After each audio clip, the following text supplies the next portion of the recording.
The modern devil is cheap dopamine.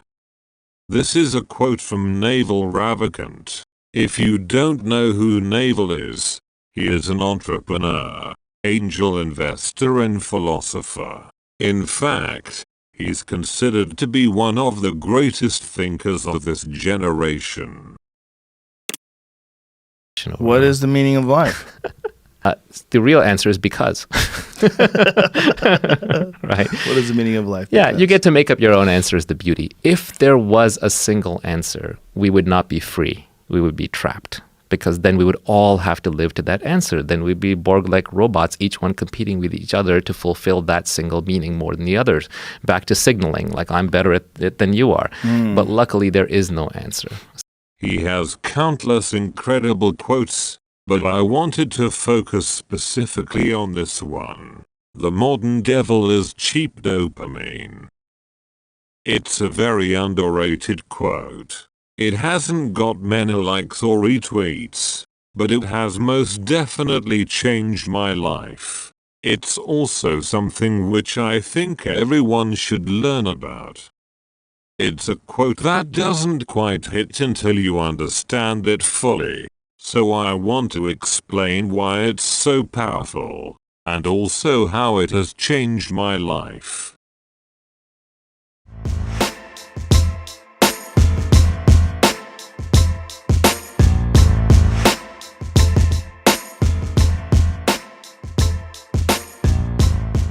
First of all, let's look at what dopamine is. Dopamine is a neurotransmitter. This means that it is used by the brain and the nervous system to communicate and send messages. Other examples of neurotransmitters include serotonin and adrenaline. Dopamine is the basis of the reward, pleasure, and motivation system. Before modern times, dopamine was released so that people pursued activities that helped survival and reproduction. These include getting food, learning new information, and having sex. Every time you did something that helps survival or reproduction, dopamine is released. This not only makes you feel good, which is the reward side of it, but also slightly rewires your brain to seek the reward again by repeating the activity. Or our primal brain, this is a very important machinery. Without being motivated and rewarded to do these things, it would simply mean that you decided that it was too much effort to hunt for food or try to mate.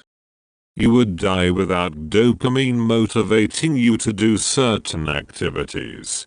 It not only motivates you for short-term survival goals, but is involved in the motivation and rewards of long-term goals. Longer-term goals such as farming and building would have also been motivated by dopamine. So yes, like many things, dopamine is actually good for you when it was produced naturally. The problem is in modern times, a lot of big corporations have figured out a way to hijack the dopamine release pathways.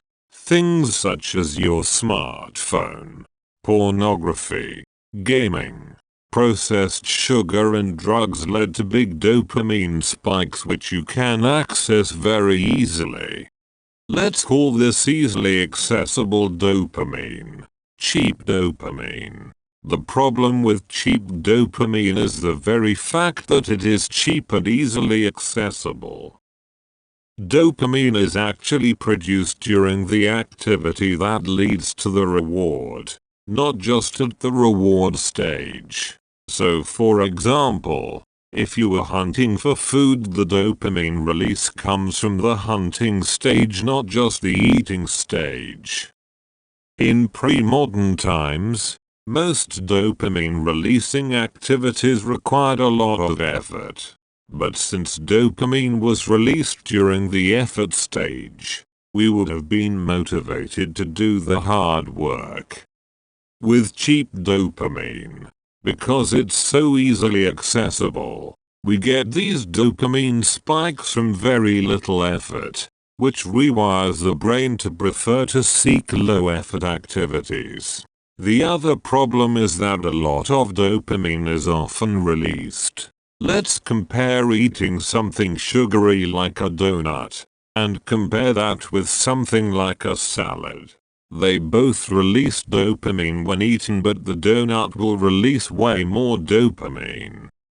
Since dopamine is part of the motivation and drive system, you will be much more likely to eat the donut instead of the salad because you know it will give you the bigger reward. When your brain is given a choice between two dopamine-producing activities, it will tend to choose the one that is either more easily accessible or has a bigger dopamine reward. It will take a lot of active effort to override this natural mechanism. So, for another example, let's say you have someone who has been playing video games. He gets a lot of dopamine from them, and it's easily accessible. He also has some work that he needs to do. The act of finishing his work and the act of continuing to play both release dopamine. But continuing to play games releases more dopamine and is easier to do. So the brain weighs them both up and decides that playing another game is the better option. This leads to that cycle of just one more. We see it with unhealthy food, scrolling social media and drugs. We tell ourselves we'll just have or do one more, which keeps on going. Luckily there is a way to override this, but let's look a bit more into dopamine release first. When dopamine is released from an activity, we don't measure pleasure purely based on how much dopamine was released. We compare it to the baseline dopamine level, and we also compare it to recent dopamine releasing activities. When you're constantly carrying out dopamine releasing activities, and have had a lot of dopamine spikes recently, your brain sees a new dopamine spike as being less significant and pleasurable. The other thing that happens after a big dopamine spike is your baseline dopamine levels actually drop. This is because a lot of dopamine was released during that activity, so the amount remaining is reduced. Both of these facts mean that after a big dopamine release, you actually feel worse. Repeating the activity also won't feel as good as the first time.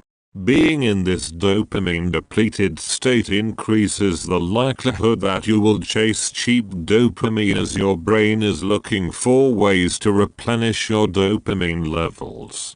And the most efficient way to get it? Cheap dopamine. This ends up in a vicious cycle where you only focus on that one source of dopamine. People in this state tend to become less interested in other activities that they were previously interested in, and neglect their health and relationships.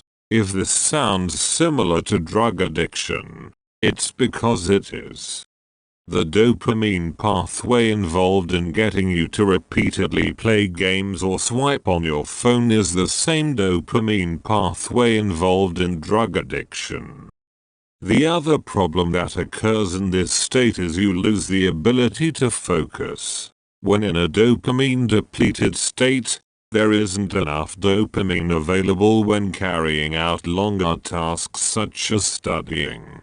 And because there isn't enough dopamine available, you lose the motivation to continue with the task. Luckily, there is a fix. Once cheap dopamine isn't being chased, your dopamine levels return to normal.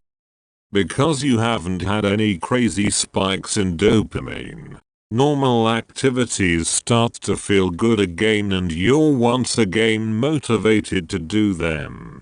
Basically, you're resensitized to dopamine. When you're in this normal state, your brain can decide between two dopamine-producing activities and choose the one that is harder and less easily accessible. Choosing this option requires much less effort than it would have done when you were in the cheap dopamine addicted phase. It will usually take a few hours to return to this state, and requires you to cut off any sources of cheap dopamine. My personal philosophy is that prevention is always better than cure, so here are some tips to keep you in a healthy dopaminergic state. 1. Don't check your phone first thing in the morning. Doing so will immediately start your day off in a dopamine-chasing way, which is not what you want. 2. Put your phone on black and white. You can do this on the settings. Turning off the colors on your phone massively reduces the amount of dopamine that is produced by the screen. This was a game changer for me, and very easy to do, so try it. 3. Cut out sugar. Yes. Stop eating sugary food altogether. It's also really bad for you, dopamine aside. 4. Stop watching porn. I don't think much needs to be said about this. 5. Make the activity the reward. You can rewire your brain to enjoy hard activities through self-talk. Avoid rewarding yourself all the time for activities. You'll only do the activity for the reward, instead of learning to enjoy the process, which is much more beneficial. 6. Avoid layering dopamine sources.